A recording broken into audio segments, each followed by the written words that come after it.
कौन से, अब तो देखो सबसे बड़ी समस्या आपके साथ क्या है ना, सबसे बड़ी समस्या ये होगी कि खेत की जोत हो गई कम छोटी हो हमें गई। अपने उगाने के लिए, अपने खाने के लिए अन्न नहीं मिल रहा, हम जानवर के लिए चारा क्या उगाएं। और उसके भी बहुत सारे तरीके हैं। तरीके क्या हैं, थोड़ा सा पढ़िए आप लोग। ऐसे कौन कौन से पेड़ हैं जिनकी पत्तियों को जानवरों को खिलाया जा सकता है?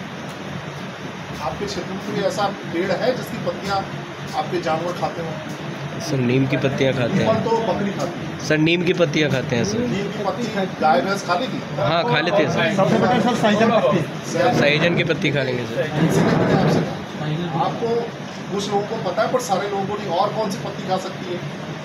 गाय भैंस गूलर खाती है, बिल्कुल सही कह रहे हैं। और सहजन गूलर ये वो पत्तियां हैं जिसमें प्रोटीन बहुत अच्छा होता है। और सहजन की पत्तियां तो आदमियों के लिए भी कहा जाता है, सहजन आदमियों के लिए भी। तो आप अपने घर के आसपास और मेड़ों पे, खेत की मेड़ों पे सहजन गूलर इनके जो है प्लांटेशन करें, पेड़ लगाएं। कितनी हाइट होती है इसकी, ऊंचाई कितनी होती है? पेड़ 8 से 10 फीट है। 10 फीट होती है। ठीक हो गया, ये तो ऊंचे चले। उसके अलावा नीचे जो मेड़ है उसमें लगाइए नेपियर चरी, जो आपको वर्ष भर चारा देगा। इतना वो फैल जाएगा, अपने आप फैल जाएगा। एक एक बल्ब लगाते जाएंगे, कुछ समय के बाद वो अपने आप फैल। क्या फायदा होगा? एक तो मेड़ पे लगाया, आपका खेत नहीं फंसा। दूसरा, उसी मेड़ पे आपको 2 तरीके के चारे मिल गए, एक मिल गया नेपियर और दूसरा मिल गई सही है। और आपका कोई खेत नहीं फंसा। और ऐसे समय के पेड़ लगा लीजिए जिसके अलग अलग सीजन में पत्ती आती है और जानवर खाता है। जैसे हमारे पहाड़ में बहुत सारे पेड़ हैं जो ठंडे प्रदेशों, ठंडे क्षेत्रों में होते हैं, और वही लोग खिलाते भी अपनी पत्नियों को, और बहुत अच्छा दूध होता है उससे। सहजन अगर आपने अपने जानवर को खिला दिया, उसके दूध की क्वालिटी ऐसी बदल जाएगी कि लोग कहेंगे साहब हमें ये दूध दीजिए। ठीक है, तो ये नेपियर आपको हर पूरे साल भर चारा देता है। बस केवल एक समय में आपको नेपियर से बचना है। किस समय बचना है?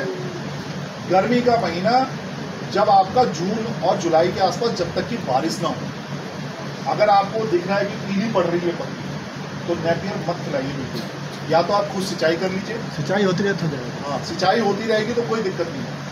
बट बिना सिंचाई किए हुआ जून जुलाई में नेपियर की पत्ती नहीं खिलानी चाहिए। और जो आप तो नहीं ले जाते बाहर खिलाने के लिए, नहीं तो जो किनारे भी कहीं पे चरी वरी उगी रहती है ना अपने यहाँ, वो नहीं खिलाना चाहिए। उसको कम से कम 2-3 बारिश जब हो जाए तब खिलाना चाहिए। और आप जब लगा रहे हो तो आप उसको सिंचाई करते रहो और काट के खाते रहो।